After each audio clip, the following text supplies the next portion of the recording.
जाना चाह रहे हैं तो किस हैसियत में, वो किस हैसियत में जा रहे हैं? प्राइम मिनिस्टर या सदर पाकिस्तान क्यों नहीं जा रहा हमारा?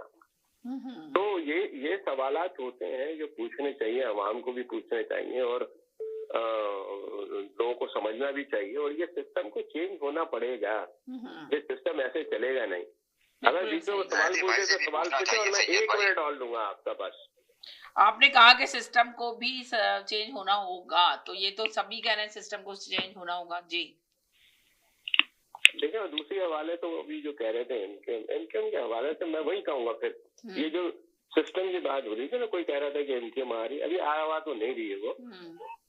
बात ये है कि अभी इस्टेब्लिशमेंट ने कितने पैसे खर्च करे थे पीएसटी पे, 6 अरब और पता नहीं कितने करोड़, ऑफिस भी बना के दिया और गाड़ी भी और ये भी और वो भी।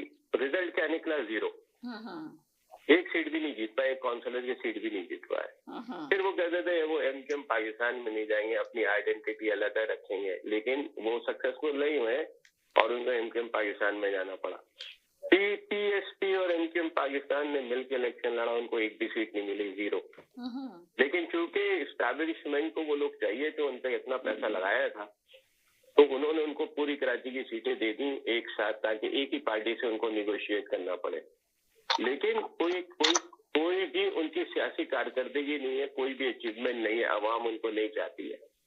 ये रियलाइज हो गया एस्टैब्लिशमेंट को, तो उन्होंने एक मुर्दा घोड़ा जो आफाक अहमद था, आफाक अहमद है बल्कि, अब वो 40 ईयर से वो भी सियासत कर रहे हैं कराची में, लेकिन वो आज तक 40 साल में एक काउंसिलर की सीट भी नहीं जीते, एक काउंसिलर की।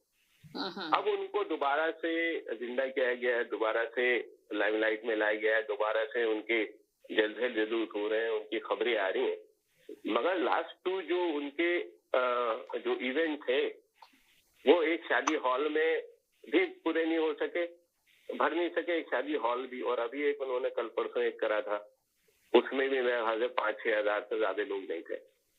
तो बात ये है कि मेरा अपनी राय ये है कि भाई आप इतना पैसा, इतना रुपया ऐसे लोगों पे खर्च करते हो जो कि ना अवाम के नुमाइंदे हैं, ना अवाम उनको पसंद करते हैं, आप उनको अवाम के सर पे थोपने की कोशिश करते हो, तो रिजल्ट आपको कुछ भी नहीं निकलेगा। कराची में रिजल्ट 0 है, सियासी अबतरी है, हालात बुरे हैं, लोगों का ट्रस्ट नहीं है, कारोबार बर्बाद हो गया है। क्या आप यही कंटिन्यू करना चाह रहे हो कि कराची बर्बाद हो, साथ में उसके पाकिस्तान बर्बाद हो जाए? तो इसी तरह दूसरे मुल्क में भी, पूरे मुल्क में भी यही सूरत हाल है। जो पॉपुलर पार्टी है आपने उसको दीवार से लगा दी है, और जो लोग जो है जिनको 4-4 वोट नहीं मिले उनको आपने प्राइम मिनिस्टर बनाया हुआ। तो यही कहना मैं चाहता था, बाकी और किसी कॉलर। ये अनवार साहब कुछ बोलना चाह रहे हैं? मैं छोटी सी बात ये कहना चाह रहा था, जो मैं आपने मेरी लाइन काट दी। मैंने नहीं काटी लाइन, वो मुझे चौधरी साहब को लेना था पड़ा, तो वो आपकी लाइन खुद ही ड्रॉप हो गई, आपको होल्ड पे डाला था। देखिए, इस वक्त पाकिस्तान की जो खारजा पॉलिसी है ना, ये लोग कहते हैं कि इस वक्त पाकिस्तान की हिस्ट्री में इतनी अच्छी खारजा पॉलिसी नहीं थी और इतनी कामयाबी कभी भी नहीं मिली जितनी अभी भी मिली है। और इवन कामयाबी तो कहीं मिली नहीं रही है। अनवार साहब क्या बात कर रहे हैं? सुने सरिया साहब, आप बता देंगे पाकिस्तान को कामयाबी मिल रही है इस वक्त या नहीं मिल रही है? अब आप चुप करके मेरी बात नहीं सुन रहे हैं।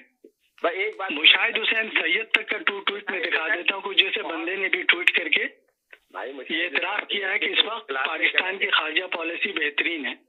अब जहाँ तक सैयद साहब की बात है, क्योंकि उन्होंने मेरा नाम लिया है,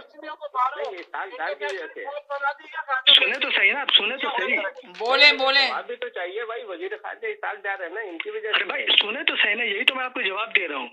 अच्छा, जवाब दीजिए। अब आप भी, बात यह है कि सैयद साहब को ये गम खाया जा रहा है कि इतनी जबरदस्त पॉलिसी में पाकिस्तान के बिलावल भुट्टो क्यों गायब है। बिल्कुल, बिलावल भुट्टो अगर वजीर खारजा होता और ये सब कुछ होता तो उस वक्त इनकी तारीफ के पुल बांध देते। मगर यहाँ पे बिलावल भुट्टो इस वजह से नहीं है कि इसमें किसी नवाज शरीफ या फौज का कसूर नहीं है। बात यह है कि उनके अब्बा जान जो है बिलावल भुट्टो के, उन्होंने बहुत ज्यादा चालाकी और होशियारी दिखाने की कोशिश की। शहबाज शरीफ तो खुद चल के गया था कि इसको वजीर खारजा बना देते हैं, मगर